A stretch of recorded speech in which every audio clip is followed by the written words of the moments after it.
वंदे पुरुषोत्तमम्। आज के वाणी है, तुम भक्ति रूपी तेल में ज्ञान रूपी भक्ति भिगाकर सत्य रूपक आलोक जलाओ। देखोगे कितने फतीगे, कितने कीड़े, कितने जानवर, कितने मनुष्य तुमको कैसे पकड़ के रखा है, घेर के रखा है। श्री पितृदेव धृतिवल्लभदा को आलोचना करने के लिए निर्देश देते। धृतिवल्लभदा बोलते हैं, भक्ति रूप मतलब भक्ति और श्रद्धा देकर और ज्ञान रूपी बत्ती में भिगाकर सत्य रूपी आलोक। श्री पितृदेव बोलते हैं, एक एक करके बोलो। पहले ये बोलो भक्ति का मतलब क्या है। फिर वो उत्तर देते हैं, भक्ति का मतलब अनुराग या श्रद्धा। फिर श्री पितृदेव पूछते हैं, और ज्ञान का मतलब। फिर वो उत्तर देते हैं, ज्ञान का मतलब होता है अभिज्ञता। फिर श्री पितृदेव पूछते हैं, तो फिर क्या होगा, सबका क्या होगा। धृतिवल्लभदा कोई उत्तर ना देते हुए देखकर वो प्रदीपदा को आलोचना की निर्देश देते। फिर प्रदीपदा भी निर्वाक।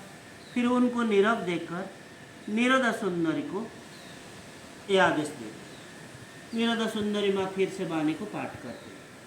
श्री पितृदेव पूछते हैं, क्या है उस वाणी में, भक्ति पहले ना ज्ञान पहले। नीरदा सुंदरी माँ बोलती है, पहले तो भक्ति आता। फिर श्री पितृदेव पूछते हैं, अच्छा किसके जैसा भक्ति, तेल जैसा। फिर उत्तर देते हैं, तो फिर वो वाणी में पूरा क्या लिखा है वो बोलो।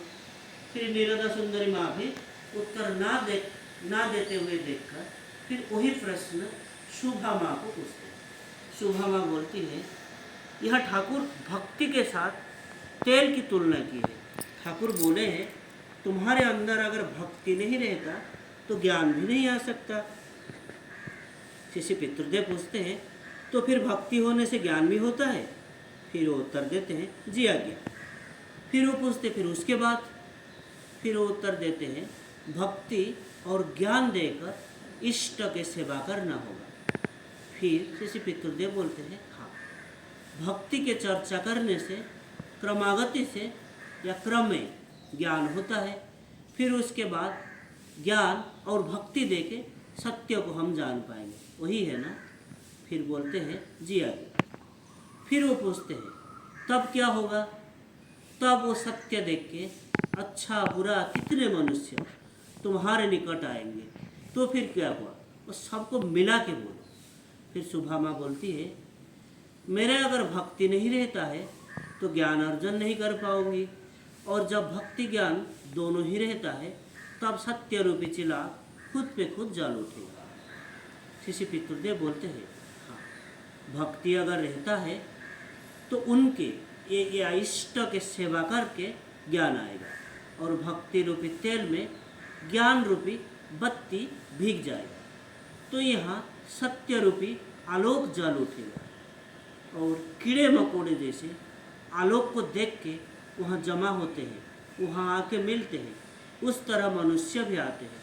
कितने मनुष्य आते हैं सत्य के संधान के लिए। और जिन लोगों के हृदय में सत्य प्रतिष्ठित हुआ है, जिन लोगों ने सत्य को जानते हैं, उनके निकट में अनुराग के साथ उनके या इष्ट के सेवा करना होता है।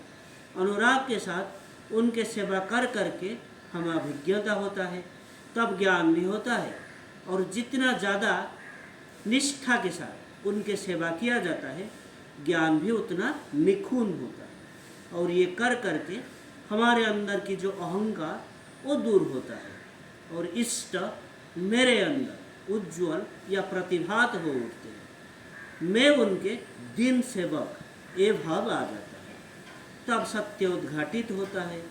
और सत्य का मतलब इष्ट, वही है सत्य। इसीलिए सत्य रूपक आलोक जलाओ, इसका मतलब इष्ट के प्रकाश हो तुम्हारे अंदर। इष्ट के प्रकाश होने से क्या होगा, तब अज्ञानता रूपी अंधकार दूरीभूत होगा। और ये आलोक जलने से जैसे अंधकार दूर होता है, वैसे इष्ट अगर हमारे अंदर में जागृत होते हैं तो अज्ञानता चला जाता है। तो यहाँ जैसे आलोक जलने से कितने कीड़े, कितने जानवर, कितने मनुष्य आते हैं, वैसे अंतर में अगर सत्य प्रकाशित होता है, इष्ट प्रतिष्ठित होते हैं, अच्छा बुरा कितने भी मनुष्य, कितने भी आदमी तुमको घेर के रहेंगे। और ये वाणी किसके लिए?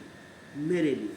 इसीलिए मेरे अंदर सत्य जल उठता है, अर्थात मेरे अंदर अगर इष्ट प्रतिष्ठित होते तो मुझे केंद्र करके कितने मनुष्य अग्रसर होंगे, आगे आएंगे। और मनुष्य के अंदर हमेशा अच्छा बुरा दोनों तो ही है। ये प्रसंग इष्ट प्रसंग से 8 सितंबर 76 से लिया गया है। आज के लिए इतना ही। वंदे पुरुषोत्तमम। वंदे पुरुषोत्तमं। जय।